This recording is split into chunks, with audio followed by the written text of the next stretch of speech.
So I've been talking a whole bunch about US history. Before that, I talked a whole bunch about communism. Before that, I kind of gave a little autobiography, basically.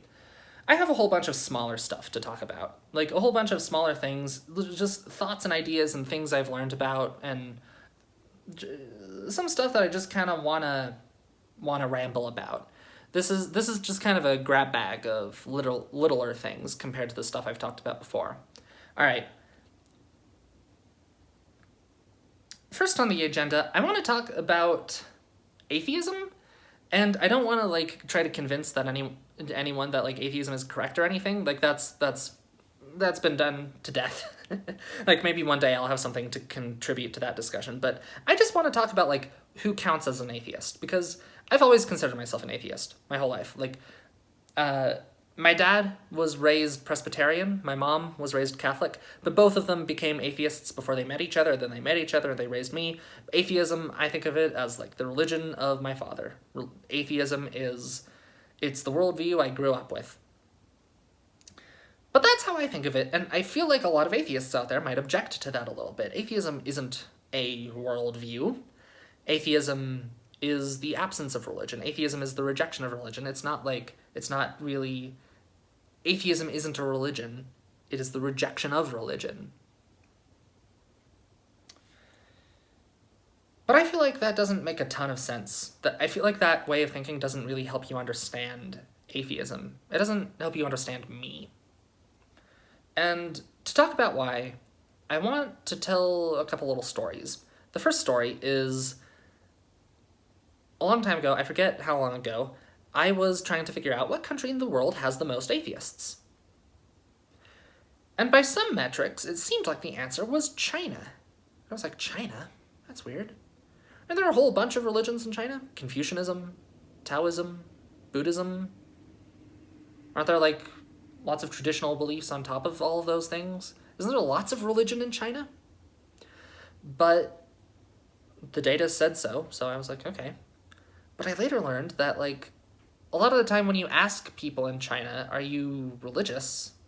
Do you practice a religion? They'll say no. And yet they exhibit a lot of behaviors that look to me like an awful lot like religion. And this was further complicated the year I was in Illinois, when I was 18. This would have been 2014, 2015. I had a roommate. That roommate was from Hong Kong, not China proper, but Chinese culture all the same. And at one point he asked me if I was religious. And I said, no, I think all of that stuff is nonsense. I was kind of raised that way. And he was like, yeah, me too. And we got along. We had a good tiny little bit of bonding over both of us thinking that religion is nonsense. I hope I don't offend many religious people watching. Like, I don't care that much about it. Like, I used to care a lot about being an atheist, and I don't anymore. Like, I've met a lot of people for whom I think their belief in religion motivates them to make the world a better place, and I find it difficult to argue, to like try to say that that's unambiguously evil. You know, I'd much rather someone be a Christian communist than a fascist atheist, if that makes sense. So anyway, I had this roommate in Illinois, and I thought he was an atheist like me. But then at some point, I got a cold, and while I had this cold, I was eating some junk food in my room, and he saw me eating junk food while I had a cold, and he was like, why are you eating junk food while you have a cold? And I was like, why not? I was like, you're not supposed to. What do you mean, why not? And we talked about it for a little bit, and eventually he was like, don't doctors in the US tell you not to eat junk food while you have a cold? And I was like, no? What? No, what? They tell you not to eat junk food in general, but when you have a cold, the advice they give you is mostly, like, stay hydrated and get lots of rest. And he was like, that's bizarre. And I was like, why? Like, why would junk food make a cold worse? Like, it's bad for you in general, but, like, why would it be especially bad when you have a cold? That makes no sense. And he starts to explain why, but it's almost like as he's explaining why, he's starting to realize how silly it sounds to me. But he starts to say something along the lines of a cold, the way we think about it in Hong Kong, he seemed to kind of preface this with like, I don't know how much of this is literally true, but this is just kind of like the way we think about it in Hong Kong. And he said that like the way we tend to think about it is junk food has a lot of yang in it, a lot of yang energy, and colds are caused by an overabundance of yang and not enough yin, like an imbalance of yin and yang. Too much yang, not enough yin. So if you feed yourself even more junk food, you get even more yang, and that makes the balance even worse. And I'm just sitting there like, I thought you were an atheist. I thought you were an atheist, and you believe all of this? What is this? What, like, how do you believe in yin and yang? And you still, and like, what is this? And that was part of what made me start to kind of realize that the way I think about religion and the way I think of the interactions between religions is heavily Western. It's specifically a thing of like Europe and the Middle East. It's specifically a thing among like Abrahamic religions, because in the sort of, you know, strictly monotheistic environment of Europe and the Middle East, of like what I'm going to call the West of the Christian, Muslim, Jewish world, we tend to have this attitude of like, there is only one God, and if you aren't following that God, like there are people who follow that God, and then there are heretics. And if you disagree with me a bunch about religion, then you can't really be worshiping the same God. Otherwise, that God would like tell you, like either personally or like through the church, depending on whether you're Protestant or Catholic or whatever. Like, point is, there tends to be this attitude of like, if you don't agree with me about like these religious and theological points, then you're like not really, you can't really be following God. If you were really following God, he would show you why you're wrong about all of these things. I feel like this applies to Christianity more than Islam, but Islam has a little bit of that going on, I think. But it's created this attitude of like, each person follows one and only one religion, basically. And what I've realized is that that's not the default. Most cultures in the world have a much looser conception of things. What I've realized is that there was some phrase, I forget where I heard this, but there was some saying that went something along the lines of Chinese people are all Taoists in private and Confucianists in public and Buddhist at funerals. And I love that. Like, it sort of encapsulates this impression I've gotten that most non-Western societies think of religions as not necessarily contradicting each other. Like, you know, I look at Christianity and Islam and Judaism and atheism, and I think you can follow one and only one of these. Whereas I get the impression that people in most other cultures see different religions kind of the way I see psychology and biology and physics, as just like a whole bunch of different disciplines that all explain different aspects of the world. And maybe the people who are really, like, you know, maybe economists and anthropologists and sociologists all disagree with each other about a lot of stuff. But that doesn't mean they don't each have something to contribute. That doesn't mean they each don't know what they're talking about within their specific domains of expertise. And from what I can tell, a lot of cultures in the world think of different religions kind of the same way. Like, the more I look at Hinduism, the more confused I get, honestly. Like, from what I can tell, there are different, like, scholarly traditions within Hinduism that have really, like, narrowed down the theology of, like, what is the nature of God, how many gods are there, what are their relationships to each other. But most, like, average practitioners of Hinduism, like, the average Hindu person just doesn't care about that at all. Like, in practice, for the average person, it doesn't really matter which of those scholarly traditions you follow. Like, Hinduism in practice is kind of a series of, like, rituals and behaviors and ways of interacting with your community for these people. And within that mindset, it's So do you get what I'm saying about how my conception of religion is kind of particularly Western? Like, in an environment where you see religions as not in an environment where you see different religions as not necessarily contradicting each other, and where you see them as potentially even, like, coming together in order to, like, help each other explain the world, what does it even mean to reject religion? What does it mean to reject religion in general? Like, the more I thought about it, the more I realized, like, I'm not even really sure what counts as religion and what doesn't. Like, okay, here are two examples to help with that. Confucianism, from what I can tell, there's spiritual beliefs associated with it, I think, but from what I can tell, Confucianism is mostly like a set of philosophies about like how to live your life and how people should interact with each other. So why is Confucianism a religion, but communism isn't? Frankly, communism looks to me like more of a religion than Confucianism. Another example is I believe that when I get sick, that when I get a cold, I don't believe it's because of an imbalance in yin and yang.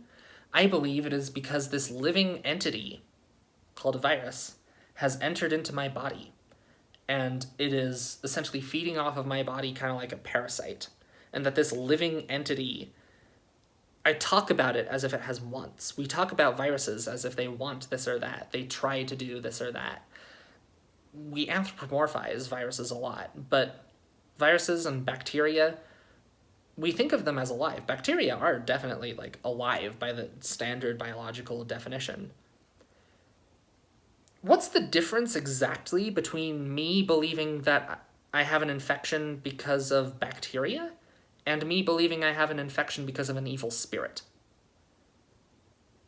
Both of them are just thinking that I've gotten this infection because some evil living entity has entered my body and is corrupting it. Like, what is the difference between those exactly?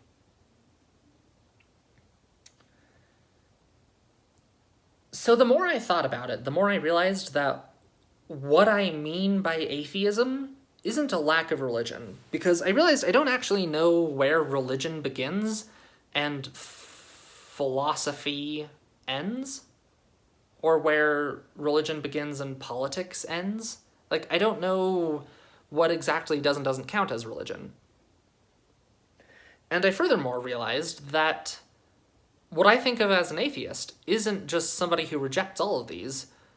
Everyone who I know who considers themselves an atheist, in the West at least, like, you know, here in the United States, they tend to not just not believe a whole bunch of stuff, they tend to believe a lot of the same things, like, positively and, like, actively. I think that's why atheists tend to, like, congregate around each other a lot of the time. That's why there are, like, atheist clubs and atheist communities and stuff, because it's not just a common rejection of something.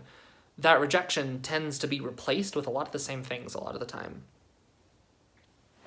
I have a proposal for what these beliefs are. I have a proposal for a way to kind of try to sum up what these beliefs are that atheists tend to adopt that takes the place of religion for other people.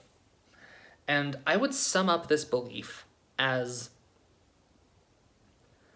a belief, like, I feel like this is basically the central belief of atheism, that consciousness is an emergent phenomenon arising from non-conscious processes. Now, what do I mean by an emergent phenomenon here? There's a good XKCD where someone's kind of explaining that, like, you know, they had a Lego house, right? They had a house made out of Legos. Like, not a big one, you know, a little toy Lego thing.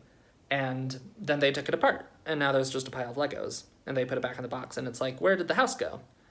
And, you know, this kid points at the box, but then the parent is like, the house isn't in the box, though. There is no Lego house in the box. Look at it. There's no house there. There's just a bunch of Legos. The house isn't anywhere now. The house doesn't exist anymore. The house was an arrangement of Legos. it existed because the Legos existed in a particular arrangement. All of the things that the house was made out of still exist, but the house itself is just gone now. And it flashes forward, and the kid is grown up now, and the kid signs up to be an organ donor. And the message is pretty clear. And the idea is that the house was an emergent phenomenon from the Legos, basically. An emergent phenomenon doesn't really exist in its own right. It exists only as a behavior or arrangement or property or phenomenon arising out of other things. A wave is a good example. If you have a string on the ground and you like move one end really fast and this wave travels through the string to the other side, the wave doesn't exist. The string exists. The string is moving. The wave is kind of a thing the string does. I think that the central belief of atheism, the belief that kind of guides the rest of the whole atheist worldview, is the belief that me and you and anything that can think, anything that can understand ideas, like essentially that the soul is an emergent phenomenon, that I, like in a really deep sense, am my brain, that I am an arrangement of atoms, that I am a thing that matter does, that I don't exist so much as that I exist the same way a wave exists. And this has some interesting consequences when you think this way. One big one being that, like, I think when you adopt this attitude, it becomes... I think this tends to lead to a tendency to see most of the world as not conscious. Like, one kind of spin-off of this is that, like, most of the universe isn't explainable in terms of conscious entities. Atheists tend not to explain the world in terms of spirits or gods or God. I would identify this as the main difference between me believing that my foot is infected with bacteria and me believing that my foot is infected with an evil spirit. I think that the main thing that makes those two feel different for me is that I don't think the bacteria are aware of anything in the strictest sense. I don't think that the bacteria, they might technically be alive, but I don't think they think or feel or technically want anything. And furthermore, I think maybe the biggest implication of the central belief of atheism is the belief that death is oblivion. The belief that when we die, we simply cease to exist. The same way a house simply ceases to exist when you decompose it into its pieces. You know? When the Lego house is disassembled, it simply vanishes, like it's not there anymore. And when I am disassembled, I will also just cease to be there. And I'm not the first to point out that this maybe has implications for how you live your life. It possibly leads to a abundance of concern for the physical world and for the material world and for the world around us. Like, it perhaps leads to an attitude of, like, live the best life you can because this is all we got. But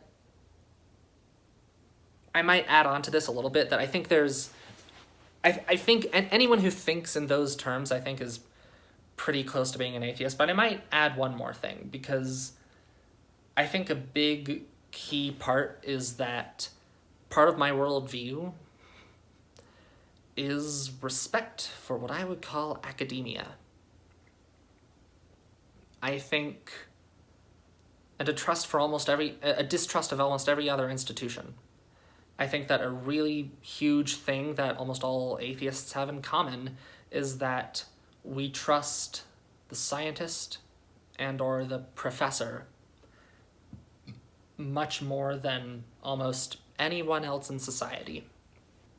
We're not the only ones who feel that way, but having that respect for academia, which I don't know, it's a little bit like Catholicism when I say it like that. Like this belief system is defined as this respect for this particular institution. But that's kind of how I see it. Like when